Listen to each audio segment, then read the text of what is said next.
Etruscans. That was an individual group of people who lived north of Rome. And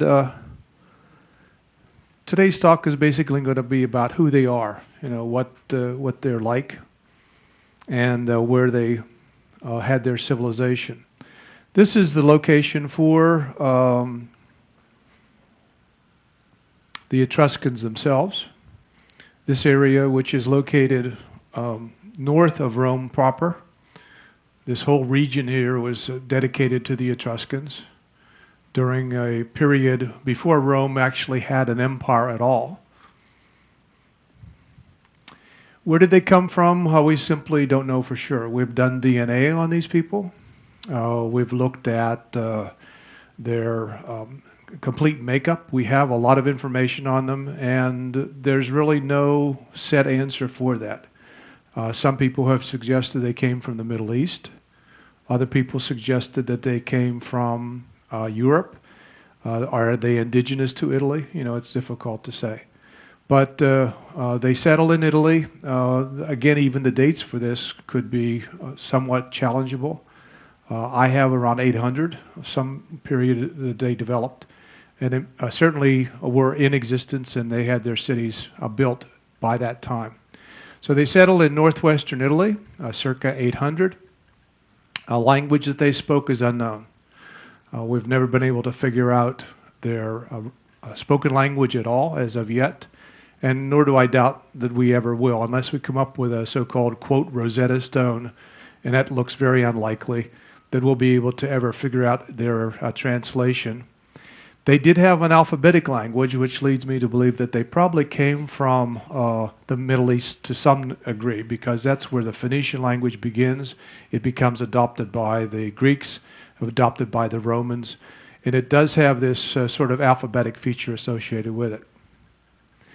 This is just my photograph of the alphabet from a tomb. And you can see here, you can make out the letters yourself. There's an M, there's a V, here's an A, perhaps an O, an M. But we can read names. We can read the names of some of these people who were buried. And we can make out a few of the words, but that's about the extent of it. We weren't able to go much beyond this. This is the most elaborate written text that we have so far. Two really beautiful sections. This is a gold tablet which was discovered, and you have here examples of their handwriting. It's linear, that is, it goes on a line. We're not sure. It looks like it's written from left to right. Certainly these do. But we're dealing with a lot of hundreds of years of history, so what might be true in the 7th century may not be true necessarily in the 4th century. This is, of course, BCE. Okay, so who are the Etruscans? Who are these people that you see here in togas and playing double flutes and looking, rather dashing and so forth and so on? Ultimately, our knowledge then has to derive from archaeological digs. I mean, this is basically where we get our information about these people. There is also some reference by Roman historians who tell us about these individuals who lived north of Rome. They eventually will be conquered by the Romans, and so as a consequence, they're assumed into their culture. And the other ways we know about them because of the comparisons with other cultures. That we know that they have certain similarities with the Greeks, there are certain similarities with the Carthaginians, and so as a consequence, this does give us some hint as to who these people, might be. As far as the evidence from digs, this is just simply a photograph taken of one of the areas in which digs occur. You see a lot of times university students who are been asked to come and help out during a summer dig session. And they work hard to find out what they can about these individuals. The first tombs were discovered sometime in the 17th century. And later on, 18th century, 19th century was the big explosion where a lot of tombs were discovered. And there was a lot of, I think, interest in the Etruscans probably in the 19th century. And then as other things occurred, especially in, we're talking about the finding of Troy by Schliemann, for example, that created a lot of excitement.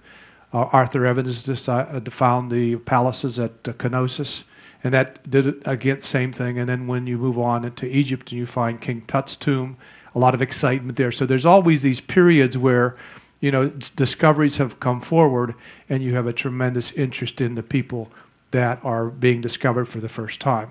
And we just picked up the newspaper today and looked at the information. And here another skeleton has been discovered just in South Africa, which tells us that, you know, more information about the origins of the species. So much what we know comes from these digs themselves. Extensive tombs have been unearthed throughout all of the area of Etruscans, north of Rome. Finds are pretty much in these museums. You could see them in the major museums of the world. I have some pictures from the Vatican, I have pictures from the Louvre, the British Museum, and the Met has a few items as well. So some of the pictures I have are from these particular museums. As far as the tombs are concerned, they are these hillock type of tombs that you see. There's two types of tombs, some in which the mounds were built, and then the tombs were, people were buried inside the mounds themselves. You see them here, 1, 2, 3, 4. There's several along this particular road. And the other collection of tombs is down into the ground, that is going underneath. And this happens to be the area of Tarquinia, which was the ancient site for the burial of some of these people.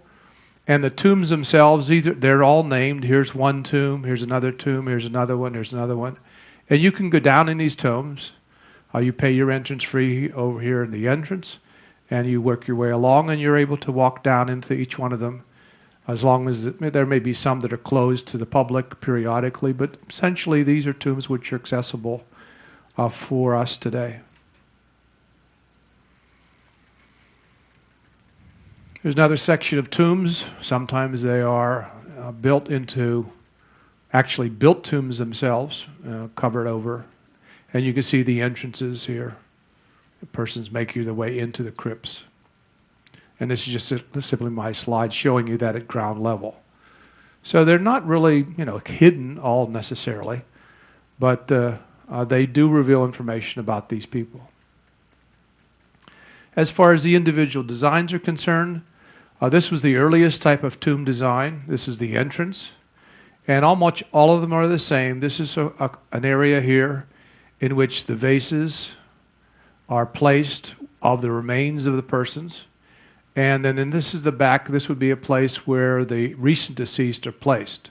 And then as more people are added to this particular family tomb, then the remains will be removed, placed in jars along the side of the entranceway, and then a newly deceased person will be placed in the back. A single tomb, this is one type. This is the oldest that they were able to find. And then as time goes by, the tombs became a little more elaborate. You see this would have been the original one here, and then they started to build off from there to accommodate more persons who passed away, and some of the jars that you see there. So this is the older type, more elaborate house-like structures with multiple stories to accommodate really many different generations.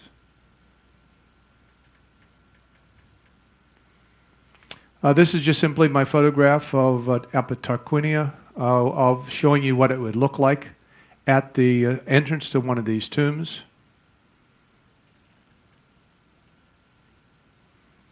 And the tomb looks very much like this. This is the entrance. And then you work your way down through from the top to the bottom. And then this is one of those single type of tombs, not very elaborate, down under the ground. So this is ground level that you're looking at, and the steps leading down to it, and then the interior itself. In none of the tombs now will you find jars or the remains of the deceased. They have all been removed from these sites. All that remains now are the tombs themselves and the murals that are on the walls. So this is what the entranceway looks like. You simply go down the tunnel.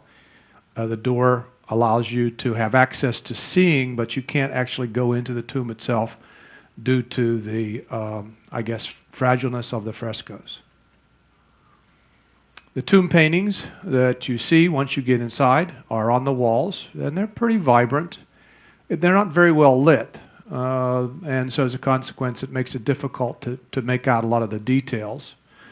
But basically, you have these pictures of the type of persons who apparently live this life, and you have the names of the tombs that we don't have the names from the Etruscans themselves, but these are from the archaeologists who have discovered the tombs. And they'll usually identify the tomb based upon the figures that are there. And I'll give you the names in just a minute. But this tomb one relates to a series of entrances here and here, and then I'll just take you inside and show you what they're like. This is one of the tombs. It's called the Tomb of the Baron. And it's so called because the figure that you see looks kind of baronial, doesn't he? He has sort of a fancy beard. And he has, on either side of him, flanking horses with riders. And you see a young boy, or what appears to be a young person, who is embraced by this baron. And they're holding a cup that you see, a libation, we would call it. And they're offering it to a woman. And the reason we know this is in really much of the ancient imagery we have from not only Egypt, but throughout a lot of the Middle East. The skin color of a female is lighter, and in some cases white. The skin color of a male is darker. And so that's why I can say pretty comfortably that this is a male figure here as a young boy and the father. So what you're looking at is somebody who has died, passed away. We presume it's the wife of this man. He is offering her a last drink, from this bowl or chalice. And the son is playing a double flute, wishing her best wishes, goodbye. So it's a rather moving, image that we have in this particular tomb. This is a close-up, showing this figure again, the clothes that she wears. And again, the kind of toga-like appearance. She's dressed more modestly, as you can see, from head to toe. And this would parallel a lot of what happens when the Romans are introduced to the Etruscans, or Etruscans to the Romans, in that women in Roman society do, especially matrons, would be completely covered. They don't go out and expose their bodies as much as the men do. This is called the Tomb of the Dancers. Again, a female dancer here, lighter skin color, very elaborate, as you can see. This man dressed in a very vibrant blue cloak that he has over his body and shoulder. And very, very nicely here, coloring that you see. Close cut, although some of the tombs, again, depends upon age. It's the Tomb of the Leopards, and so called because of the leopards that you see up above in this particular one. And it deals with people eating. They are reclining, much like the Romans will do when they will eat in the future yet to come. And you have the male and the female, and a male and a female, back in other words, and a smaller figure here, a female, who looks like a servant and is attending to a larger figure.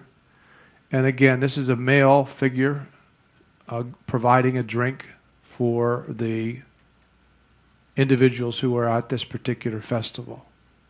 So the concept here, the idea is that even maybe an after-death experience, you still will have a chance to enjoy the benefits of life and do so in a very elaborate sort of dining experience. I think this is another scene called the Tomb of the Hunting and Fishing. And if you put your attention here up on top, you'll see a woman, rather, again, larger than the servants who attend to her. These are female servants that are tending, male, playing a double flute, some males over here, and a man, kind of hard to find or pick out. And as you can see, some of the paintings suffer from age. They're flaked, some of the paint is flaked off. Some of the tombs were in a situation where they were used for target practice. Sometimes when soldiers would go in, they used the imageries for shooting. So they haven't had the best of sort of care over the centuries. And the reason it's called the tomb of hunting and fishing is because, as you can see from this scene here, I think I have a detail of it. You see a group of men that are in a fishing boat, and they've dropped a fishing line into the water, and here you see a fish trying to be caught, some birds up above, and that takes into the fishing of hunting for birds, in that this person has a sling and is trying to fell birds from looks like the side of a cliff. This is the tomb of the lionesses. And here you have a woman in a very elaborate gown dancing, or appears to be dancing. They have two male figures on either side of this urn. This one is playing a harp, and this was playing a double flute. And the urn itself, we would be remiss if we didn't realize that this was where the remains of the person would be placed as the body decays over a course of time. This is a scene from the same tomb in which you see a couple dancing, a male figure and a female figure. In this case, the female is in more transparent clothing, and you see them dancing, different hair colors, pointing out the dark hair of the woman and the light hair color of the man. I would almost venture to say that'd probably be a dyed hair in this particular case. And then I think this might be my last. This is the tomb of the jugglers. You see these different ones. Again, I didn't take a picture of the juggler so much, but I wanted to point out again the woman balancing on her head some type of jar, man playing a double flute, another man here. Some cases completely nude. Oh, I think I do have one more slide. No, that's it. So what do the tomb paintings tell us? Essentially, what are we looking at? Let me give you an overview. Conclusion of this would be that both sexes appear in all of these tombs and have equal status in activities and poses. The female is not smaller than the male. They are not absent from the painting at all. And so I think they show us a sort of feeling of equality in this particular case. Animals are very much part of their lives, both wild and domestic. There seemed to be a joy for life as reflected in these scenes of hunting, dancing, socializing, and entertaining. The smaller figures suggest a class division and the presence of slaves or perhaps servants. And lastly, the paintings reflect both how life was lived, we think, and perhaps what was hoped to be like in the life after death. So that's based on just the tomb paintings themselves.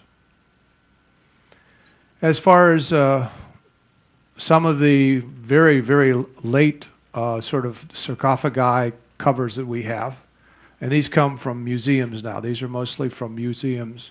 You have this very beautiful one in the British Museum of a woman who is in basically full a regalia of a toga type, where her head is covered in a veil and very nicely positioned in a sort of relaxing pose. And she holds in her hand, you can see here, a mirror. And this mirror is to reflect purity. In other words, she's one of the things that we've found out in iconography is that a mirror reflects a purity of which she wants to embrace. So this is another one, equally beautiful. This gives you, I'm going to show you this one mainly because this is where the body would have reposed, in this bottom part, and then this becomes the tomb cover itself. So you see here a pillow to support the arm, and again in the mirror and the veil and the clothing of the individual, in case of a woman. You also have from the Etruscan Museum. Did any of you get to the Etruscan Museum in Rome this time? Did you have a chance to do that? This is one of the masterpieces of that museum. If you go in, this is the one that everybody sees. This very attractive couple in a terracotta, clay sarcophagi. And it was designed so that I guess the individuals could be placed inside there, and this would be the way in which it was done. Simply they were removed apart and allowed them to come in this fashion. I think I have a detail of that. No. Yeah,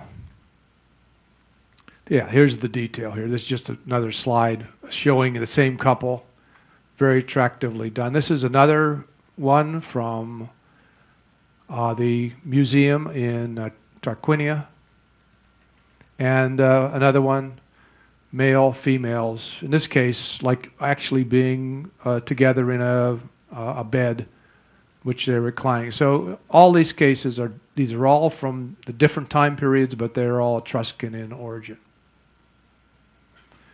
Sometimes the head is all you have. You don't have the body, the full body, like this.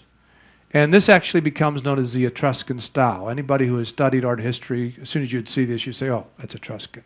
We would know that that's the case. Are they to represent what is underneath?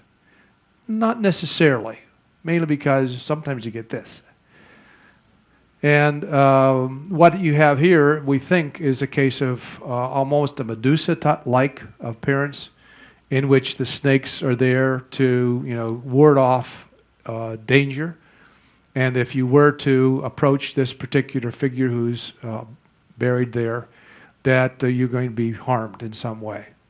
So this is also, I think, a feeling of, a case of trying to scare people away, as compared to this one, which is much more comely and attractive. But yet you do have both types available. What do the sarcophagi tell us? Well, number one, the poses of persons appear realistic and adorned as in real life. While some sarcophagi covers are of single persons, many of them are of couples. And indeed, some of the museums I was in, lid after lid after lid after, many you would see couples that are together, even though maybe only one has passed away at a time. I think it's similar to a situation where you have a tombstone. Someone passes away, and frequently you'd have the name of the partner there as well, even though that partner is still living, with the expectation that when there is obviously the passing of the second person, that they would be interred at the same place. I think there's affection being shown, not only between one another, but also toward the living. That is, when they are embracing you as you come and see them as well. Not us, the living, but probably family members who would have gone into the tomb itself and seen this for themselves. Coffin lids are also stylistic in unmistakable manner, called the Etruscan, as I said. This is something that in art history, as soon as you would see it, it would be identified as such. And lastly, the terracotta reflect both how life, perhaps again, was lived and perhaps what was hoped to be in the life after death. As far as ceramics are concerned, this is one of the most impressive of pieces that you will find in the museum in Tarquinia. And again, I'm using the Etruscan name, not the modern name of the city. But these are life-size, which is hard to believe. But the persons who have looked at this and identified it, and I'm not an expert in equestrian matters, but they say that they got a lot of things right in terms of the legs, the mane, the head, the tail of horses. And the idea of them being winged, of course, they would be attached to a device that would be fast, like a chariot. So that was the idea behind it. There's some other ceramics in the museum that you'll see. I didn't put them all in, just a couple of them. A man showing you riding a horse in a black and red figured design. And I mentioned this briefly in, I think, my talk on Hannibal. And just to reiterate, if you don't understand about this, They did ride horses in the ancient world, but they did not have stirrups. Stirrups were a medieval invention. They make their way into Europe, and the earliest stirrups were discovered in a tomb from in the 8th century CE. So as a consequence, if you were riding a horse, there was really no way for you able to hold on except by your hands on the reins and also your knees, which would hold you in place. They did have, somewhat of a saddle, but the actual ability to hold on there was impossible. And so as a consequence, they really were pretty useless in battle. They didn't help at all other than being able to scout out for the commander where the opposition was located. And so as a consequence, it's not the cavalry but the infantry which would win ancient battles. With the advent of the stirrup, you have the evolution into a mounted horse, a soldier, that became the famous knights of the Middle Ages. And so that's how that happens. But until the stirrup was invented, you have no capability of really being successful as a soldier on a horse. There's metal sculpture as well. Here is a bronze sculptured head of a horse that is also in that museum, and here is a lion. So they did have knowledge about other animals as well, not just ones that we think of in Italy proper. This is I like to show this one mainly because it's not very large, but the beauty of it is the fact that it's wheeled. And so therefore, this is an early example of a wheeled vehicle that was used in this particular case for something other than, obviously, transportation because it's very small. But nevertheless, it's made out of metal and is something that reflects that they did have wheeled vehicles such as wagons and chariots. And of course, the most famous sculpture piece probably is this one. A lot of people don't realize the fact that the actual wolf here is Etruscan. Everyone kind of assumes it's Roman, but it was actually fashioned by an Etruscan sculptor. The figures that you see placed under there are not original with the sculpture itself. They were added much, much later, centuries later, to reflect the twins Romulus and Remus and the famous legend of the founding of the city of Rome. And you can see this, of course, in Rome. It goes back to the early years of Roman history with the myth that Rome was founded by these boys. Romulus will take over and by killing his Remus, his brother, end up being known as the founder of Rome itself. And the reason you have them suckling from the she-wolf is because they were to be abandoned. The children themselves, as you probably might have heard as a myth, that the mother of these twins was a Vestal Virgin. And Vestal Virgins, that's the reason you were called a virgin. You weren't allowed to have children. And you could have trouble if you were pregnant. Matter of fact, you were buried alive if you were pregnant. The Romans had a ceremony for that, and there were women who were buried alive. They made them very comfortable before burying them alive, however. They had a chamber down below. In a very elaborate ceremony, they climbed down the steps. There was usually food there and a light and so forth and a bed. But then once they were inside, then they just covered it up. And so the women died in that fashion.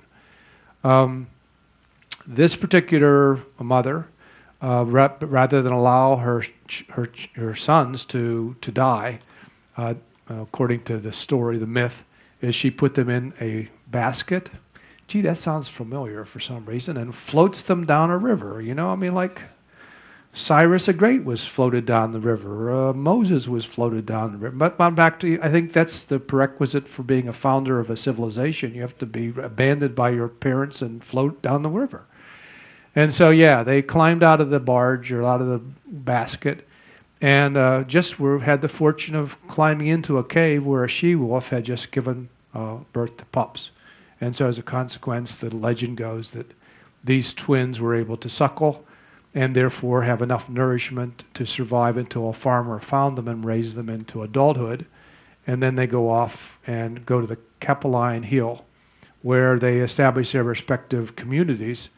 And when Remus foolishly jumps over the boundary of his brother is insulted by that and kills him. So that's how the story is supposed to be about the founding of Rome itself.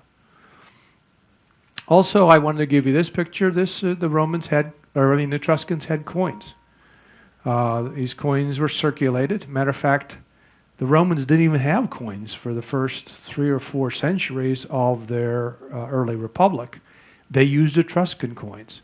So as a consequence, here's a case of a civilization preceding the Romans that will help the Romans in their system of operation. Again, you have the writing here on the Etruscan coins, but we have no idea. Presumably, like coins that we have, these are smaller denominations, and then you'd work your way up. And here's clearly a bust of a male figure that would represent the value that was in operation at that time. What does this all tell us then? They were skilled in pottery with knowledge of human and animal anatomy. They used advanced metal casting ability in objects both large and small. They employed wheeled devices for both domestic and potentially military use, and that they had a system of currency that was used with different denominations for items that ultimately will end up being purchased. So, what can I conclude about the Etruscans?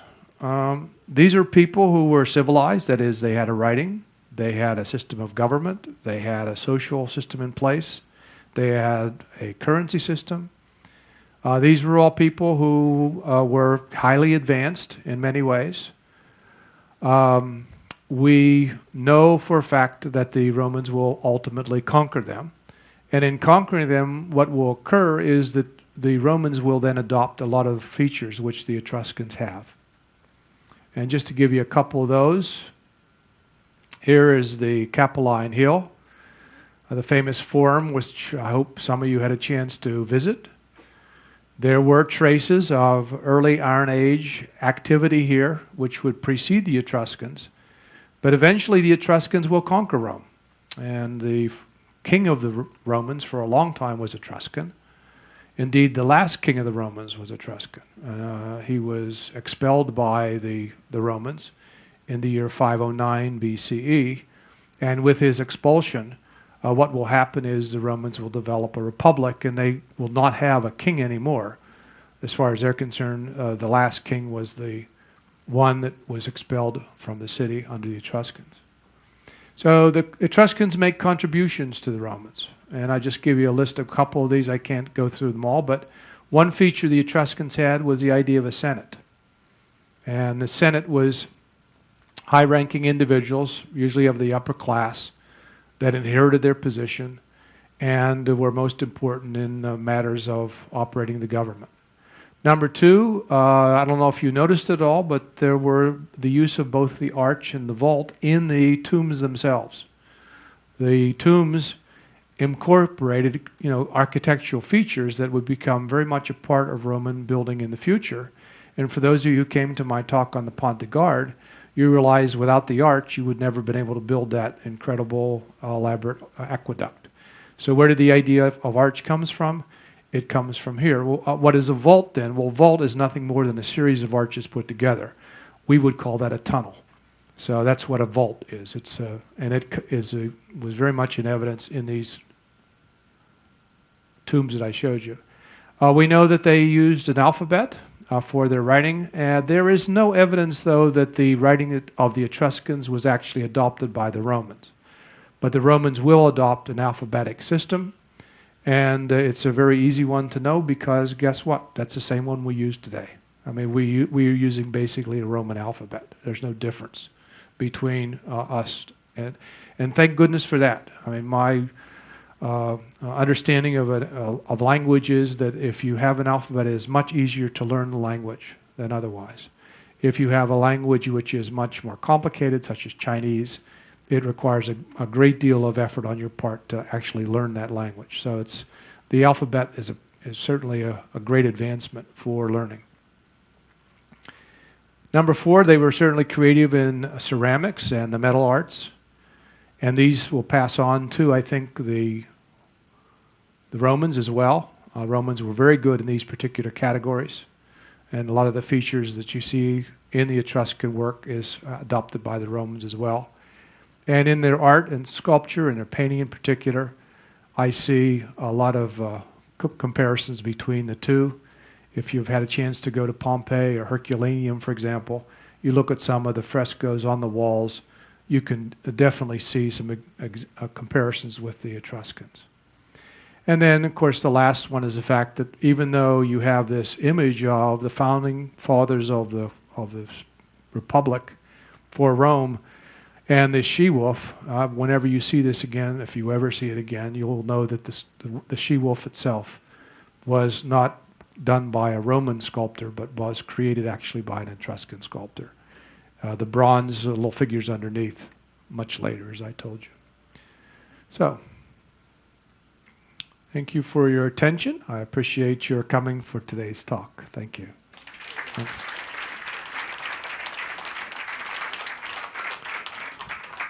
And if you like,